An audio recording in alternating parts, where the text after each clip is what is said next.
வழக்கமாக பெரும்பாலும் நாம் ஜாதியினால் நிகழ்ந்த பிரச்சனைகளை, கலவரங்களை, இல்லை கோவிலுக்குள்ளே விடமாட்டுறாங்க அந்த மாதிரி, இல்லை கோவில் திருவிழாக்குள்ள பிரச்சனைகளை நிறைய பேசியிருக்கோம்.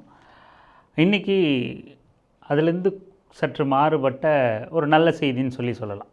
தருமபுரி மாவட்டம் பக்கத்தில் அரூர் பக்கத்தில் 2 சமூகத்தை சேர்ந்தவங்க சேர்ந்து ஒரு கோவில் திருவிழாவை சிலை தூக்கிறத முன்னெடுத்திருக்காங்க. தருமபுரி மாவட்டமா அப்படின்னு நிறைய பேர் புருவத்தை உயர்த்தி பார்க்கலாம். ஆனால் உண்மையிலே தருமபுரி மாவட்டம்தான். தருமபுரி மாவட்டத்தில் கேள்விப்பட்டாலே சாதியினால் பல ஒரு பயங்கர சம்பவங்களை தான் நம்ம கேள்விப்படுவோம். இது கொஞ்சம் நல்ல செய்தி தான். தருமபுரி மாவட்டம் அரூர் அருகே 25 ஆண்டுகளுக்கு பிறகு 2 கிராம மக்கள் சாதி பாகுபாடின்றி ஒன்று கூடி சாமி எடுத்து வழிபாடு நடத்தினர். எம் பள்ளிப்பட்டி மற்றும் எம் வேளாம்பட்டி ஆகிய 2 கிராமத்தில் வெவ்வேறு சமூகத்தைச் சேர்ந்தவர்கள் வசித்து வருகின்றனர். இந்த நிலையில் 2 கிராம மக்களும் ஒன்று சேர்ந்து மாரியம்மன், வேடியப்பன், பெருமாளப்பன் ஆகிய 3 சாமிகளை ஊர்வலமாக எடுத்து சென்றனர். தருமபுரி மாவட்டம் அரூர் பக்கத்தில் எம் பள்ளிப்பட்டி அப்புறம் விளாம்பட்டி அப்படிங்கிற அந்த 2 கிராமத்து மக்கள் தான் சேர்ந்து ஒரு திருவிழாவை நடத்தியிருக்காங்க. ஒரு திருவிழா மாதிரி சிலை தூக்குறது திருவிழா தான் நடத்தியிருக்காங்க. ஆனால் இது ஒரு நிரந்தரமான ஒரு நல்ல செய்தியா அப்படின்னா கிடையாது. இது ஒரு தற்காலிகமான செய்தி தான். தற்காலிகமான செய்தி அப்படின்னாலும் ஒரு நல்ல முன்னெடுப்பு அப்படின்னு சொல்லலாம். இந்த முன்னெடுப்பை தொடரணும் அந்த கிராம மக்கள் அப்படிங்கிறதுக்காக தான் இந்த பதிவு. இது ஒரு நல்ல முன்னெடுப்புன்னு பல பேர்கிட்ட சொல்லணும் அப்படிங்கிறதுக்காக கூட இந்த பதிவு. 2 கிராமத்தை சேர்ந்த இருவேறு சமூகத்தை சேர்ந்தவங்க சேர்ந்து திருவிழா செஞ்சுருக்காங்க அப்படின்னு நம்ம சொல்லும்போது, சிலர்கிட்ட பேசும்போது என்ன சொன்னாங்கன்னா, நிச்சயமாக இது இந்த 2 சமூகமாக இருக்காது, அந்த சமூகத்துக்குள்ளே இருக்கிற உட்பிரிவுகளாக இருக்கும் அப்படிங்கிற மாதிரிலாம் சொல்ல ஆரம்பித்தாங்க. அதனால் இந்த சமூகத்தையும் உடைச்சி பேசியே நாம் இங்கே பேச போகிறோம். ஒரு சமூகம் தலித் மக்கள், இன்னொரு சமூகம் கொங்கு வேளாள கவுண்டர். தருமபுரி பக்கம் எங்கே கொங்கு வேளாள கவுண்டர்னால், இந்த அரூர் பக்கத்தில் பள்ளிப்பட்டி, விளாம்பட்டி இருக்கு இல்லையா, இங்கே கிட்டத்தட்ட 3-4 சமூகங்கள் சேர்ந்து வாழ்கிற ஒரு பகுதியாக தான் அது இருக்குது. ஒன்று பெரும்பான்மையாக தலித் மக்கள் இருக்காங்க. தலித் மக்களும் அருந்ததியர் மக்களும் சேர்ந்து வசிக்கிற பெரும்பான்மையாக இருக்கிற ஒரு ஊராக அங்கே இருக்குது. அதற்கு பிறகு பெரும்பான்மையாக இருக்கிறவங்க கொங்கு வேளாள கவுண்டர், அதுக்கு பிறகு வன்னியர் சமூகம் அப்படின்னு சொல்லிட்டு எல்லா சமூகமும் கிட்டத்தட்ட 2-3 சமூகங்களுக்கு மேலே ஒன்றிணைஞ்சு ஒரே பகுதியில் வாழக்கூடிய ஒரு ஏரியாவாக தான் அந்த ஏரியா இருக்குது. அந்த பகுதியில் கடந்த 3 மாதத்துக்குள்ளே என்ன நடக்குது அப்படின்னா, ஒரு இளைஞர்களாக ஒரு 3 மரணம் நிகழுது. திடீர்னு எதிர்பாராத மரணமாக நிகழுது. ஒருவர் திடீர்னு போய் தூங்குறாரு, படுக்கையிலே இறந்துருக்காரு, என்ன ஏதுன்னு தெரியல. ஒரு 30 வயதுக்குள்ள இளைஞர்கள் இறந்துடுறாரு. அதை தொடர்ந்து ஒரு சில நாட்களுக்குள்ளேயே இன்னொரு மரணம் நிகழுது. நல்லா தொழில் பண்ணிக்கிட்டு போயிட்டு வந்துட்டு இருந்த ஒரு இளைஞர் திடீர்னு ஒரு தற்கொலை பண்ணிக்கிறார். அதுவும் எதிர்பாராத, அப்படி நடக்குமா அப்படின்னு எதிர்பாராத ஒரு மரணம். ஏன்னா நல்லா செல்வ செழிப்பாக தான் இருக்கார், தொழில் பண்ணி ஏதோ போயிட்டு வந்துட்டு பிரச்சனை இல்லாத வாழ்க்கையை வாழ்ந்துக்கிட்டு இருக்கார். ஆனால் திடீர்னு ஒரு தற்கொலை நடக்குது. அதை தொடர்ந்து இன்னொரு மரணம் ரயிலிருந்து விபத்தாக நிகழுது. ஒரு ஸ்டேஷனில் இறங்க வேண்டிய நபர் இன்னொரு ஸ்டேஷனை மறந்து கடந்து போயிடுறாரு. வண்டி ஸ்லோ பண்ணுற இடத்துல இறங்கிடுவோம் அப்படின்னு சொல்லிட்டு இறங்க முயற்சி பண்ணி விழுந்து ஆக்சிடெண்ட்டாக விபத்தாக மரணம் நிகழுது. இப்படி 30 வயதுக்குட்பட்ட இளைஞர்கள் 3 மாதத்துக்குள்ளே 3 மரணம் நிகழவே அங்கே ஒரு பதட்டமும் படபடப்பும் ஒரு வித அச்சமும் அந்த மக்களை சூழ்ந்துக்குது. இப்படியான தொடர் மரணங்கள் நிகழவே அங்கே ஊரில் ஒரு அச்ச உணர்வு தொற்றிக்கொள்ளவே, இது ஒருவேளை தெய்வ குத்தமாக இருக்குமோ அப்படிங்கிற பேச்சு நிறைய பேசு பொருள் வரும்ல. தொடர்ந்து ஊரில் அது இளம் வயது மரணமோ முதியவர்கள் மரணமோ எப்படியான மரணமாக இருந்தாலும் அடுத்தடுத்து நிகழும்போது அது ஒரு சின்ன ஒரு இறுக்கத்தை ஏற்படுத்தும். அந்த இறுக்கம் இப்படி இளைஞர்களாக 30 வயதுக்குட்பட்ட இளைஞர்களாக இருக்கும்போது அந்த இறுக்கம் மேலும் கூடுதலாக மிகப்பெரிய இறுக்கமாக மாறி ஒரு அச்ச உணர்வை ஏற்படுத்தும். அப்படி ஏற்படுத்தினதுனால அது பெரிய பரவலாக பேசப்படுது, தெய்வ குத்தமாக இருக்கும் அப்படின்னு கருதப்படுது.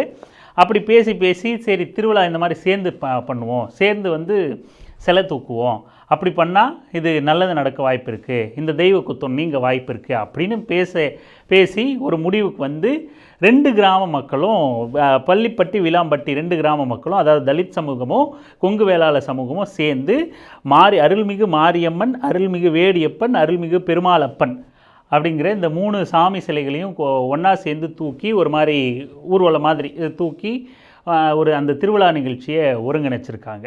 இதில் மாரியம்மன் வந்து பட்டியல் பிரிவு மக்கள் வழிபடுறா, இல்லை அவங்க ஊரில் இருக்கிற தெய்வம். வேடியப்பனும் பெருமாளப்பனும் வந்து கொங்கு வேளாள சமூகம் வந்து வணங்குற தெய்வமாக இருக்குது, அவங்க பாரம்பரியமாக வணங்குற தெய்வமாக இருக்குது. இந்த 3 சிலையையும் தோள் மேலே 2 சமூகமும் இணைஞ்சி தூக்கி திருவிழா நடத்தி இந்த மாதிரி அசம்பாவிதம் நடக்குதுங்கிறீங்க, அச்சமாக இருக்குதுங்கிறீங்க, அதனால் நாங்கள் ஒத்துழைக்கிறோம் அப்படின்னு கொங்கு வேளாள சமூகத்தை சேர்ந்த மக்கள், அந்த சமூகத்தை சேர்ந்த மக்கள் எல்லாம் இணங்கி வந்து ஒன்றிணைஞ்சு இந்த சிலை தூக்குறதை வந்து செஞ்சுருக்காங்க, திருவிழாவாக செலிப்ரேட் பண்ணியிருக்காங்க.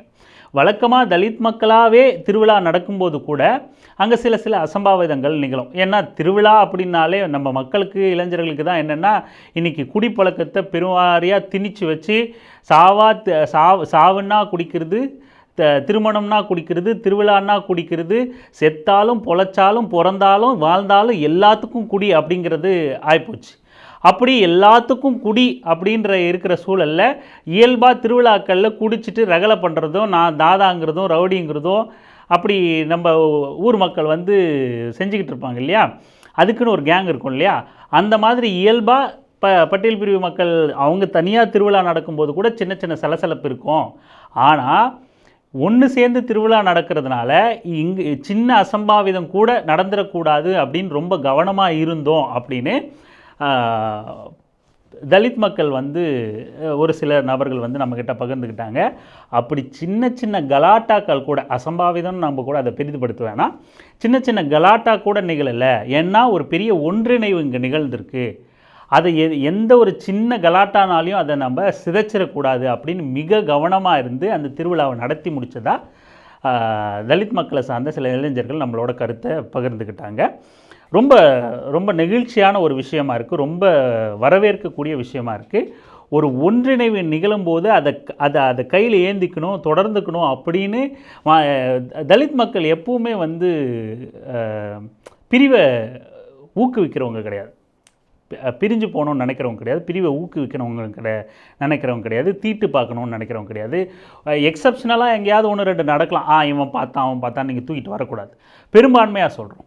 அதுக்கு உதாரணம் தான் இந்த தருமபுரி அரூர் பக்கத்தில் நடந்த இந்த திருவிழா கூட. அது அப்படி ஒரு சூழல் கணிஞ்சு வரும்போது அதை தொடர்ந்துக்கணும், ஒற்றுமையாக வாழணும், ஒற்றுமையை விரும்பக்கூடிய மக்கள் ஒற்றுமையாக வாழணும், ஒன்றா சேர்ந்து இருக்கணும், ஒன்றா சேர்ந்து கொண்டாட்டங்களில் ஈடுபடணும் அப்படின்னு விரும்பக்கூடிய மக்கள் இயல்பாக நடக்கிற அந்த சின்ன கலாட்டா கூட இல்லாமல் கவனமாக இருக்கணும்னு எவ்வளோ பொறுப்போடு நடந்து அந்த திருவிழாவை ஒற்றுமையாக சிலை தூக்கி எல்லாரும் ஒன்று சேர்ந்து 2 கிராம மக்களும் ஒன்று சேர்ந்து திருவிழாவை வந்து நடத்தி முடிச்சிருக்காங்க.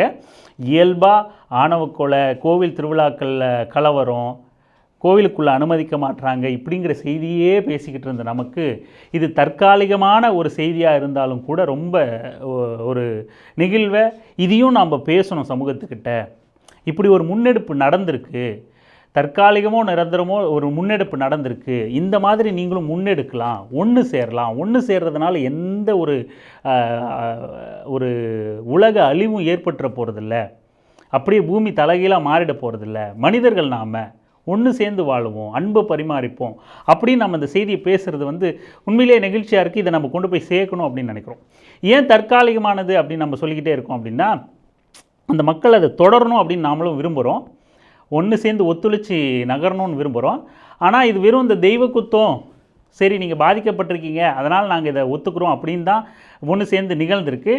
இது தொடரணும், இதோடு நின்றாமல் இது தொடர்ந்து முன்னெடுக்கணும். ஏதோ ஒரு வகையில் அவங்க பாதிக்கப்படுறாங்கன்னு நீங்கள் ஒன்று சேரணும்னு அந்த இறங்கி வந்த மனசு, இந்த கொங்கு வேளாள சமூகத்தை சேர்ந்த அந்த ஊர் மக்கள் வந்து இறங்கி வந்த அந்த குணம் இருக்குல்ல, அது நம்ம வெகுவாக வரவேற்க வேண்டிய ஒரு விஷயந்தான். நல்லது நடக்குதுன்னும் போது நல்லது நடக்கணும், பாதிப்படையக்கூடாதுன்னு நினைக்கும் போது ஒரு இரங்கல் இருக்குல்லங்க, அது அப்படியே தொடருங்க, என்ன ஆகிட போகுது, ஒன்று சேர்ந்து பயணிங்க. இந்த முன்னெடுப்பை எடுக்கிற எந்த நபரும் வரலாற்றில் இடம் பிடிப்பீங்க, நினைவில் வச்சுக்கோங்க. உங்களை எப்போதும் காலந்தோறும் வரலாறு தோறும் வந்து இந்த தமிழ் உலகம் நினைவு வச்சுருக்கோம். இப்படியான முன்னெடுப்புகளை சிறப்பாக முன்னெடுங்க, மக்களை ஒன்றிணைங்க, இளைஞர்கள் இந்த மாதிரியான முன்னெடுப்புகளை துவங்குங்க. ஒன்று சேர்ந்து நாமெல்லாம் மனிதர்கள், சாதாரண மனிதர்கள், வெறும் மனிதர்கள், ஒன்று சேர்ந்து இருப்போம். அவ்வளோதான். இதில் போய் என்ன சாதி? ஆனால் கொங்கு வேளாளர் சமூகத்தை இந்த இந்த இந்த முன்னெடுப்பு செஞ்சு அங்கே திருவிழாவை கொண்டாடின அந்த ஊரை சார்ந்த கொங்கு வேளாளர் மக்கள் வந்து இன்னும் கவனமாக இருக்கணும். ஏன்னா இது பாஜக காரனுக்கு ஆர்எஸ்எஸ் காரனுக்கு அறவே பிடிக்காது, சுத்தமாக பிடிக்காது. இந்த செய்தியை கேட்டதுன்னே அவனுக்கு டெம்பரேச்சர் வந்து கிட்டத்தட்ட 200 டிகிரி செல்சியஸை தாண்டி இருக்கும். ஐயோ ஒன்று சேர்றதா, அதுவும் கோவில் சாங்கியம் சம்பிரதாயங்கிற பேர்லேயே ஒன்று சேர்ந்துருக்காங்களா, இது ரொம்ப தப்பாச்சே அப்படின்னு பதனின்னு நகத்தை கடிக்க ஆரம்பிச்சிருப்பானுங்க. இந்நேரத்துக்கு வேலையை ஆரம்பிச்சிருப்பாங்க. நம்ம விசாரித்த வரைக்கும் அங்கே அந்த பகுதியில் பெருசாக இந்த ஆர்எஸ்எஸ் பயங்கரவாத கும்பலோட தலையீடு வந்து பெருசாக இல்லை அங்கே இது வரைக்கும் அப்படின்னு சொல்லி கேள்விப்படுறோம். ஆனால் இதை அறிஞ்ச உடனே அவனுங்க பதனி வேலை பார்க்க ஆரம்பிச்சிருவானுங்க. எப்படி ஒன்று சேரலாம், விடக்கூடாது. இவன் இந்த ஊருக்காரன் உங்களை இப்படி பேசினா மாப்பிள்ள, அந்த ஊருக்காரன் உங்களை இப்படி பேசினா மச்சான் அப்படின்னு போய் நட்புறவாடுற மாதிரியே நட்புறவாடி அங்கே ஏற்படுற இணங்கி வந்திருக்க கனிஞ்சு வந்திருக்க சூழலை கெடுத்து வர்ற வேலையை 100% இறங்கி செய்வானுங்க. ஒரு படி மேலே போய் கலவரம் செய்கிற வேலையில் கூட இறங்கும் இந்த அயோக்கிய கும்பல். எச்சரிக்கையாக இருக்கணும் அந்த கிராம மக்கள், இளைஞர்கள் வந்து. அற்புதமான முன்னெடுப்பு. இந்த முன்னெடுத்த அத்தனை பேரையும் நம்ம வாழ்த்துறோம், வரவேற்கிறோம். உங்களை வரலாறு என்றைக்கும் மறக்காது. இந்த சிறப்பான முன்னெடுப்பை தொடருங்க, தயவு செஞ்சு இதோடு நிறுத்திடாதீங்க அப்படின்னு தான் கேட்குறோம். இதை ஒரு முன்னுதாரணமாக வச்சுக்கிட்டு அத்தனை ஊர்களையும் இது மாதிரியான முன்னெடுப்புகளை முன்னெடுங்க, அடிச்சுக்காதீங்க. சாமி கோவில் அப்படிங்கிறதுக்காக பிரிஞ்சு நிற்கணும்னு அவசியமே கிடையாது. கொண்டாட்டங்கள் அப்படிங்கிறது ஒன்று சேர்றதுக்காக தான் நம்ம வச்சுருக்கோம், பிரிகிறதுக்காக கிடையவே கிடையாது. பிரிக்கணுங்கிற நோக்கில் ஏதாவது நிகழுதுன்னா அவனை தூக்கி தூர போடுங்க. கொண்டாட்டங்களை ஒன்று சேர்ந்து செய்யுங்க. இது ரொம்ப முக்கியமான ஒரு விஷயம். கோவில்களில் இது வேறு சாதியை சேர்ந்தவங்க ஒன்று சேர்றாங்கங்கிறது கூட நம்ம பெருசாக பேசலாம். இங்கே ஒரே சமூகத்தை சேர்ந்தவங்களும் பல குழுக்களாக இந்த கோவில், சாமி, திருவிழா இந்த மாதிரியான விவகாரங்களில் சூழ்ச்சி செய்து பிரித்து வைக்கப்பட்டிருக்காங்க. இதை நம்ம கவனம் கொள்ளணும். அத்தனை இடத்துலையும் ஆர்எஸ்எஸ்காரன் உள்ளே புகுந்து அந்த பிரிவினை இதை பெருசாக்குறான். இந்த பக்கம் ஒருத்தன் போய் கொடியேற்றுவான், அவங்கள ஏற்றி விடுற வேலையை பண்ணுவான், திருக்கி விடுற வேலையை பண்ணுவான். இன்னொரு பக்கம் போய் ஒரே சமூகத்துக்குள்ளேயே சொல்கிறேன், ஒரே சமூகத்துக்குள்ளே அவ்வளோ திருட்டு வேலையை, பயங்கரவாத வேலையை இந்த ஆர்எஸ்எஸ் காரணங்க காவி கும்பல் செய்யுது. அதனால் திருவிழா இந்து மதம், நாமளும் காவி கட்டுறோம் அவனும் காவி கட்டுறான்னு, அது பயங்கரவாத காவி, நினைவில் வச்சுக்கோங்க. நீங்கள் அப்பாவித்தனமாக பக்தியில் காவி கட்டுறது வேறு, அவன் திருட்டு வேலை பண்ணுறதுக்கே காவி கட்டிக்கிட்டு இருக்கிறது வேறு. ஒரே ஒரு சமூகத்துக்குள்ளேயே பல குழுக்களாக பல கோஷ்டிகளாக பிரித்து வச்சு தனித்தனி கோவில், தனித்தனியாக வழிபாடு நடத்துறது, திருவிழா நடத்துறதுன்னு ஏகப்பட்ட ஊர்களில் கிட்டத்தட்ட எல்லா மாவட்டங்களிலும் இந்த மாதிரியான சம்பவங்கள் நிகழ்ந்துக்கிட்டே இருக்குது ஒரே சமூகத்துக்குள்ளே. ஸோ அப்படி ஒரு சமூகத்துக்குள்ளேயே பிரச்சனையை துருவி விட்டு பிரிவினைவாதத்தை ஏற்படுத்தி விட்டு அவன் இந்துத்துவத்துக்கு லாபம் சேர்க்கிற வேலையை செஞ்சுக்கிட்டு இருக்கும்போது, இது மாதிரியான மாற்று சமூகத்தில் இப்படியான ஒரு முன்னெடுப்பு நடக்கும்போது நிச்சயமாக அந்த பயங்கரவாத கும்பல் உங்களுக்குள்ளே ஊடுருவ முயற்சி பண்ணும். எச்சரிக்கையோடு இருங்க. அவனுங்களை செருப்பை கழட்டி அடிச்சுட்டு நீங்கள் இந்த மாதிரியான முன்னெடுப்பை இன்னும் சிறப்பாக திரும்ப முன்னெடுத்துக்கிட்டே இருங்க. நீங்கள் மூட நம்பிக்கையின் பேரில் கூட ஒற்றுமையை வலியுறுத்தினா அதை நம்ம வரவேற்கிறோம். ஒன்று சேரத்தான் இங்கே எல்லாமே. நாம் பகுத்தறிவு, முற்போக்கு எல்லாம் பேசுகிறது ஒற்றுமைக்காக தான். நாம் சாதாரண மனிதர்கள் ஒன்று சேர்ந்து வாழ்வோம், மகிழ்ச்சியாக வாழ்வோம். இது தொடரட்டும். நன்றி.